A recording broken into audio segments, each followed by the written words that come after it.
छेनागाड़ में आपदा के बाद युद्ध स्तर पर राहत बचाव कार्य जारी। जिलाधिकारी प्रतीक जैन ने किया ग्राउंड जीरो का निरीक्षण।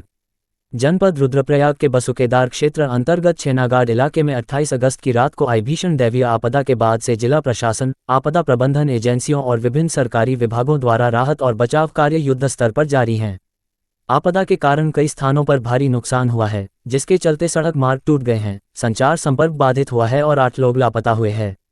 दैवीय आपदा के बाद प्रशासन की मुस्तैदी और चल रहे कार्यों की जमीनी हकीकत का जायजा लेने के लिए रुद्रप्रयाग के जिलाधिकारी प्रतीक जैन स्वयं ग्राउंड जीरो पर पहुंचे।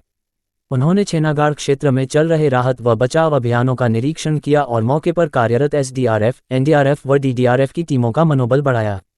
कठिन परिस्थितियों में राहत बचाव कार्य जारी। जिलाधिकारी प्रतीक जैन ने बताया कि भारी बारिश और भूस्खलन के कारण मार्ग अवरुद्ध हो गए हैं, जिससे राहत कार्यों में कठिनाई हो रही है। इसके बावजूद सभी एजेंसियां पूरी निष्ठा और समर्पण के साथ लापता लोगों की खोज और प्रभावितों की सहायता में जुटी हुई हैं। उन्होंने लोक निर्माण विभाग के अधिकारियों को स्पष्ट निर्देश दिए कि छेनागाड़ को जोड़ने वाले मार्ग को अतिशीघ्र बहाल किया जाए। उन्होंने बताया कि 2 स्थान ऐसे हैं जहां कार्य में अत्यधिक बाधाएं आ रही हैं, लेकिन फिर भी प्रशासन का लक्ष्य है कि आगामी 2 से 3 दिनों में मार्ग को चालू कर दिया जाए ताकि भारी मशीनें राहत स्थल तक पहुंच सकें और खोज कार्यों को और अधिक प्रभावी बनाया जा सके। ड्रोन सर्वे और हेलीकॉप्टर की मदद से राहत कार्य। आपदा से प्रभावित क्षेत्रों में नुकसान का आकलन करने के लिए ड्रोन कैमरों की सहायता ली जा रही है। तालजामन से लेकर छेनागाड़ तक की स्थिति का हवाई सर्वेक्षण कर पुनर्निर्माण की योजनाएं बनाई जा रही हैं। जिलाधिकारी ने बताया कि इस तकनीकी मदद से न केवल राहत कार्यों में तेजी आ रही है, बल्कि पुनर्स्थापना की योजनाएं भी प्रभावी ढंग से बनाई जा रही हैं।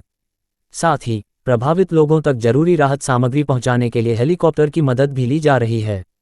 जिलाधिकारी ने बताया कि राहत वितरण की रफ्तार को और तेज किया जाएगा ताकि हर परिवार तक समय पर आवश्यक सामान पहुंचाया जा सके। इस कार्य में जिला प्रशासन की कई टीमें लगातार जुटी हुई हैं। बोल्डरों से राहत कार्यों में चुनौती, हैवी मशीनों की तैनाती जल्द। छेनागाड़ क्षेत्र में बड़े बड़े बोल्डर राहत कार्यों में सबसे बड़ी चुनौती बनकर सामने आ रहे हैं। जिलाधिकारी प्रतीक जैन ने बताया कि इन बोल्डरों को हटाने के लिए भारी मशीनरी हैवी एक्सकवेटर ब्रेकर की आवश्यकता है और इसके लिए मार्ग को हर हाल में जल्द से जल्द बहाल करना प्राथमिकता है। पीडब्ल्यूडी को निर्देश दिए गए हैं कि मार्ग निर्माण कार्य में कोई देरी न हो और सभी संसाधनों को झोंक दिया जाए ताकि बोल्डरों को हटाकर राहत कार्यों में तेजी लाई जा सके। उन्होंने बताया कि बोल्डरों को हटाने के लिए विस्फोटकों का उपयोग करना अंतिम विकल्प होगा, जरूरत पड़ती है तो इसे अंतिम विकल्प के रूप में उपयोग किया जाएगा। मुख्यमंत्री स्वयं कर रहे हैं राहत कार्यों की मॉनिटरिंग। जिलाधिकारी ने यह भी बताया कि उत्तराखंड के माननीय मुख्यमंत्री स्वयं इस आपदा राहत अभियान की मॉनिटरिंग कर रहे हैं। उन्होंने जनपद रुद्रप्रयाग में आई इस आपदा के मद्देनजर विशेष पुनर्निर्माण पैकेज के लिए शासन को प्रस्ताव भेजा है। ये पैकेज जल्द ही स्वीकृति के लिए भेजा जाएगा, जिससे प्रभावित क्षेत्रों में पुनर्निर्माण और पुनर्वास कार्यों को गति दी जा सके। देखिए, बहुत ही सेंसिटिव मामला है ये, हम सब जानते हैं। उस दिन जब आपदा भी आई, हम देख रहे हैं यहाँ से ऊपर से ड्रोन से भी हमने ऊपर जहाँ से चालू हुआ है ये जो स्लाइड है वो हमने इसको मॉनिटरिंग करी है। यहाँ पे हमारे को मौके पे क्लियरली दिख रहा है कि बहुत बड़े बड़े बोल्डर्स ये ब्लास्टिंग से ही हम लोग तोड़ पाएंगे। वो भी यहाँ पे करीब 6-7 की संख्या में बहुत बड़े साइज़ के बोल्डर्स यहाँ पे हैं। तालजामन से छेनागाड़ तक ये रोड के बीच में हमने देखा, जब आपदा आई थी उसी दिन पूरी टीम आ गई थी। 10 से ज़्यादा ऐसे स्पॉट थे जो कि कम्प्लीटली वॉश आउट हो रखे थे। तो हमारे इंजीनियर्स लगातार काम कर रहे हैं, लेकिन सबसे बड़ी समस्या जो हमारे को इस बीच आई वो ये आई कि हम यहाँ पे अभी तक मशीन नहीं पहुँच पाए हैं, बड़ी मशीन यहाँ तक नहीं आ पाई है। और उसका मेन कारण यही है कि रोड जहाँ जहाँ पे वॉश आउट हो गया था वहाँ पे लगातार पानी का फ्लो चलता जा रहा था, और लगातार पानी का फ्लो चल रहा था तो उसके बीच वहाँ पे काम करना भी बहुत डिफ़िकल्ट था। लेकिन बहुत ही बहादुरी से वहाँ पे सभी जेसीबी ऑपरेटर्स ने मिलकर जितना मार्ग अभी तक खोला है बहुत बहादुरी से खोला है।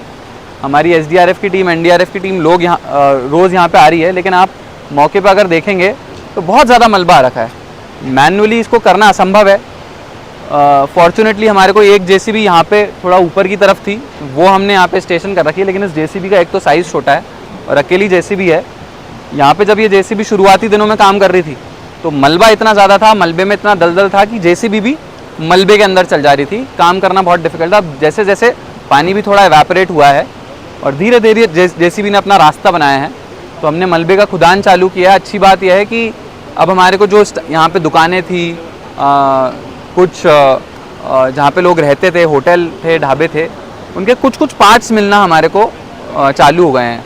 एक जो दरवाजे होते हैं, आसपास स्क्रीन होती है, कुछ दीवारों के सरिये हैं, वो सब जेसीबी को अब दिखना चालू हो गए हैं। तो ये अच्छा संकेत है। एक सिलेंडर भी जो अंदर पड़ा था वो भी यहाँ पे दिखा, तो ये अच्छे संकेत हैं। आप लोग बता रहे हैं एक 2 व्हीलर भी यहाँ पे, स्कूटी शायद थी, वो भी यहाँ पे मिल गई। तो ये सब अच्छे संकेत है। इसका मतलब कहीं ना कहीं उसी लेवल पे, उसी के आसपास अगर जो हमारे लापता व्यक्ति यहाँ पे हैं, वो भी कहीं ना कहीं उनकी अगर बॉडी मिलेगी तो यहीं पे मिलेगी। देखिए विषम परिस्थिति है इस टाइम पे। मैं जो लोग यहाँ पे काम कर रहे हैं मैं यही कह सकता हूँ बहुत हिम्मत के साथ उन्होंने शुरुआती 7-8 दिन काम किया। हमारी टीम तो यहाँ पे आ ही रही थी, पुलिस की टीम भी लगातार यहाँ पे आ रही थी।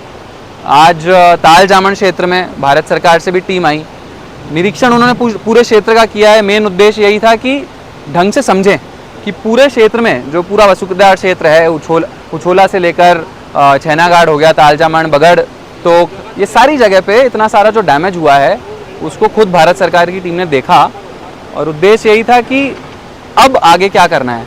तो आगे कोशिश की जा रही है। माननीय मुख्यमंत्री जी ने भी हमारे को बोला है कि एक स्पेशल पैकेज के लिए यहाँ पे हम पूरी अच्छा एस्टिमेट बना के दें। और माननीय मुख्यमंत्री जी ने ये भी बोला है जैसे धराली की तर्ज पे सोचा जा रहा है उत्तरकाशी में, वैसे ही यहाँ के लिए भी स्पेशल पैकेज को एक मंजूरी दी जाएगी ताकि क्षेत्र में जो बाकी डैमेजेस हुए हैं उनको भी तुरंत रिजॉल्व किया जाए। लेकिन फिर भी आज की तारीख में हमारी सबसे बड़ी प्राथमिकता छैनागाड़ ही है, इसमें कोई दो राय नहीं है। हम लगातार जो अफेक्टेड फैमिलीज़ हैं, जो परिजन हैं, उनसे भी हम लोग संपर्क में हैं, परिजनों से लगातार बातचीत हो रही है। हम समझते हैं, संवेदनशीलता को समझते हैं, लेकिन प्रैक्टिकल सिचुएशन को भी ध्यान में रखते हुए काम करना होता है। हमारी कोशिश है कि 2 और स्पॉट अभी छैनागाड़ तक आने में हमारे को प्रॉब्लम क्रिएट कर रहे हैं, क्योंकि वहाँ पे बहुत बड़ा एरिया है जहाँ पे रोड वॉश आउट हुआ। हम वहीं से पैदल क्रॉस करके अभी आए किसी तरह, लेकिन उन 2 स्पॉट को अगर हम खोल लिए तो फिर हम बड़ी मशीन को यहाँ पे ला पाएंगे। कुछ बोल्डर्स को तोड़ने के लिए यहाँ पे इतने बड़े बड़े बोल्डर्स हैं जिनके नीचे अगर मलबा दबा है, तो इन बोल्डर्स को भी बम के प्रयोग से ही हम लोग यहाँ पे तोड़ पाएंगे और तभी मलबे को पूरे तरीके से निकाल पाएंगे। तो पूरी कोशिश है कि 2 और जो स्पॉट अभी बचे हैं उनको हम लोग खोल लें। इंजीनियर्स के हिसाब से मौके पर भी हमने देखा तो करीब 2 से 3 दिन और लग सकते हैं। आज यहाँ पे क्योंकि मौके पे आए तो हम और एक और एडिशनल टीम यहाँ पे लगा रहे हैं, क्योंकि रोड अभी सिंगल रोड है तो 2 जेसीबी भी एक साथ मौके पे काम नहीं कर पा रही हैं। अगेन मैं पुनः बताना चाहूँगा, हमारी पूरी कोशिश है कि बड़ी मशीनें हम किसी ना किसी तरह छैनागाड़ पे जल्दी पहुँचाएँ, क्योंकि एक जेसीबी यहाँ पे काम करने में संभव नहीं हो पा रही है, प्रॉब्लम्स क्रिएट हो रहे हैं। मामला संवेदनशील है, सबको इसके बारे में हम लोग रोज़ ब्रीफिंग कर रहे हैं, चाहे हमारे कमिश्नर महोदय हों, चाहे सचिव आपदा महोदय हों, चाहे मुख्यमंत्री जी स्वयं हों। रोज़ प्रत्येक दिन इसकी रोज़ ब्रीफिंग हो रही है और उनको बताया जा रहा है कि आज हमने और क्या प्रोग्रेस करी। टीम को निर्देश है कि जैसे ही सूरज की पहली किरण निकले सुबह 5:30-6 बजे से रात को 6, 6:30, 7 बजे तक, जब तक उजाला रहता है तब तक लगातार क्षेत्र में जितना काम संभव हो उतना करते रहें। और हम लोग इसको बहुत अच्छे से मॉनिटर भी कर रहे हैं। सबसे अच्छी बात है कि क्षेत्रीय जो सब लोग हैं, जो भी जनप्रतिनिधिगण हैं, सभी लोग, जो भी नागरिकगण भी हैं, वो भी हमारे को बहुत अच्छे से सहयोग प्रदान कर रहे हैं। आगे भी जब तक हमारा पूरा काम नहीं हो जाता तो सभी लोगों के सहयोग की बहुत हमें भी अपेक्षा होगी और मैं उम्मीद करूंगा सब लोग साथ में मिलके हमारी टीम के साथ ये सारे जो डैमेजेस हुए हैं इसको फटाफट से रिजॉल्व कर पाएंगे। पहाड़ लाइव समाचार से शंभू प्रसाद की रिपोर्ट।